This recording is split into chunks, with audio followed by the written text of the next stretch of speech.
azotado por una guerra que ha dejado ya más de 14.000 muertos. Ucrania, uno de los países más extensos de Europa, lleva desde 2014 inmerso en un duro conflicto al este del país. Y la llamada guerra del Donbass no solo afecta a Ucrania, sino que tiene ramificaciones geopolíticas más allá de sus fronteras. Pero ¿cuál es el origen de este conflicto? En este video te explicamos cómo empezó y por qué Ucrania está en el centro de la creciente tensión entre Rusia y el bloque occidental liderado por Estados Unidos. Antes de explicar cuáles son las causas del conflicto actual, hay que echar un poco la vista atrás para entender la particularidad de este país. Entre los siglos IX y XIII, la actual Ucrania formó parte de la llamada Rus de Kiev, una enorme y poderosa federación de tribus eslavas que se extendía desde el mar Báltico en el norte hasta el mar Negro en el sur. Desde entonces, su historia se ha caracterizado por la dominación de potencias extranjeras y ha pasado por manos polacas, otomanas, austriacas y sobre todo rusas. Y durante la primera mitad del siglo XX, el territorio ucraniano seguía repartido. La zona oriental de Ucrania, que antes de la revolución de 1917 formaba parte del Imperio Ruso, pasó a llamarse República Socialista Soviética de Ucrania, cuando se estableció la Unión Soviética en 1922. La zona occidental se encontraba entonces principalmente en manos polacas, pero fue con la repartición de territorios durante la Segunda Guerra Mundial que la zona bajo dominio polaco y otras regiones colindantes pasaron a formar parte de la República Socialista Soviética de Ucrania. Esta república no incluía en un principio la península de Crimea. Esta estratégica región, situada al norte del Mar Negro, había sido anexionada por el Imperio Ruso en el siglo XVIII y era una histórica reclamación ucraniana. Sorprendió, sin embargo, que en 1954 el entonces líder de la Unión Soviética, Nikita Khrushchev, hiciera caso a esta reclamación y decidiera que Crimea pasara de manos rusas a ucranianas. Todo eso sí, bajo el manto común soviético. Pero recordemos que en 1991 se produce el colapso de la Unión Soviética. Ucrania se consolida como país independiente y mantiene una buena sintonía inicial con Rusia, que había sido la república soviética más grande e influyente. Sin embargo, más tarde se fue produciendo un acercamiento hacia Occidente, hasta el punto de elaborarse en 2012 un acuerdo de asociación entre Ucrania y la Unión Europea.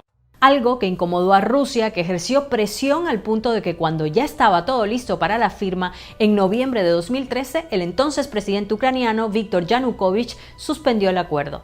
Esta repentina decisión provocó que cientos de miles de personas se agolparan en la Plaza de la Independencia de Kiev pidiendo que se retomara el diálogo con la Unión Europea. Comenzaba así el llamado Euromaidán.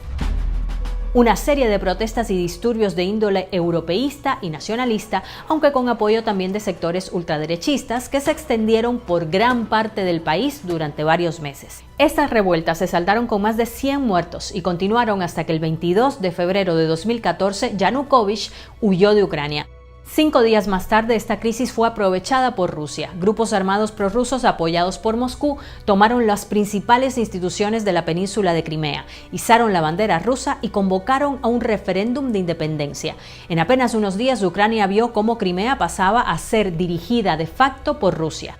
Más tarde, el presidente ruso Vladimir Putin reconoció que muchos miembros de estos grupos armados pertenecían realmente al ejército ruso. Incluso, el ministro de Defensa ruso les galardonó con medallas por lograr lo que calificaron como el regreso de Crimea. Este movimiento marcó un punto crítico de las relaciones entre Rusia y Occidente. Provocó la expulsión de Rusia del G8, el grupo de países más industrializados del mundo, y la Unión Europea reaccionó a la anexión de Crimea decretando duras sanciones económicas contra Moscú que aún siguen vigentes.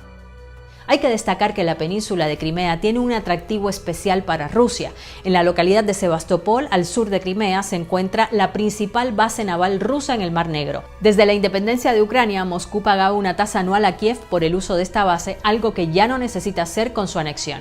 Además, tal y como contamos antes, esta región había formado parte del territorio ruso durante un periodo de tiempo, por lo que para Moscú y especialmente para Vladimir Putin, con esto recuperaban un territorio que les pertenecía. После тяжелого, длительного, изнурительного плавания Крым и Севастополь возвращаются в родную гавань. Un mes después, fuerzas prorrusas tomaron también varias localidades en la zona del este de Ucrania, tras lo cual se iniciaron enfrentamientos armados con el ejército ucraniano. Tal fue el empuje prorruso en esta región conocida como el Donbass, que el 11 de mayo se declararon independientes las repúblicas populares de Donetsk y Lugansk, aunque siguen sin ser reconocidas internacionalmente. Desde que comenzó la llamada guerra del Donbass entre ucranianos y fuerzas prorrusas, la OTAN ha acusado a Rusia de apoyar militarmente a los separatistas, algo que niegan desde Moscú. Desde entonces, las negociaciones de paz, como el Protocolo de Minsk o el Acuerdo de Minsk II, han intentado sin éxito alcanzar un alto al fuego. Ucrania, Rusia, Alemania, Francia, representantes de la Organización para la Seguridad y la Cooperación en Europa y representantes de las llamadas Repúblicas Populares de Donetsk y Lugansk han participado de estas conversaciones, pero el conflicto sigue asolando al este de Ucrania y dejando miles de víctimas. Naciones Unidas ha advertido de los crímenes de guerra que se han sucedido desde 2014 en esta región, así como del alarmante deterioro de los derechos humanos. También contabiliza en más de 1,5 millones las personas que se han visto obligadas a dejar sus casas durante este tiempo. Además de las miles de víctimas en terreno ucraniano, se añaden las casi 300 personas que murieron en el avión de Malaysia Airlines derribado el 17 de julio de 2014 por un misil de fabricación rusa, aunque ningún bando se hizo responsable. Pero, ¿qué implicaciones geopolíticas y económicas tiene este conflicto? Para empezar, Rusia y Ucrania comparten lazos históricos, étnicos y culturales. Precisamente en las regiones en conflicto, la mayoría de la población habla ruso en lugar de ucraniano, y esta es una de las razones que dan quienes defienden la anexión de estas regiones ucranianas desde Moscú. Por su parte, la Unión Europea y Estados Unidos ven en Ucrania un potencial aliado a nivel estratégico y militar justo a las puertas de Rusia, y según algunos analistas, esto es lo que precisamente quiere evitar Putin.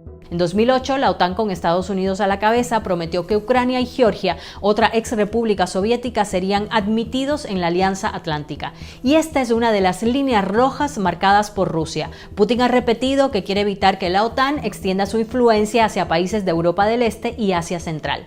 Pero además, la industria energética también es clave para entender la trascendencia de esta disputa. Rusia ha construido un enorme gasoducto entre su territorio y Alemania llamado Nord Stream 2. Sin embargo, el proyecto se encuentra bloqueado actualmente por Alemania y la Unión Europea, quienes temen que Rusia pueda utilizar este gasoducto para presionar a Ucrania.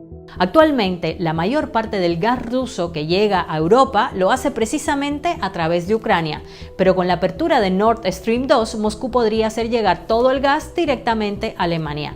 Esto privaría a Ucrania del ingreso de alrededor de $2,000 millones al año. Y según el presidente ucraniano Volodymyr Zelensky, este proyecto es un arma geopolítica peligrosa del Kremlin, pues hay analistas que piensan que en el momento en que no hubiera gas pasando por Ucrania, ya no existiría un impedimento para un potencial ataque ruso.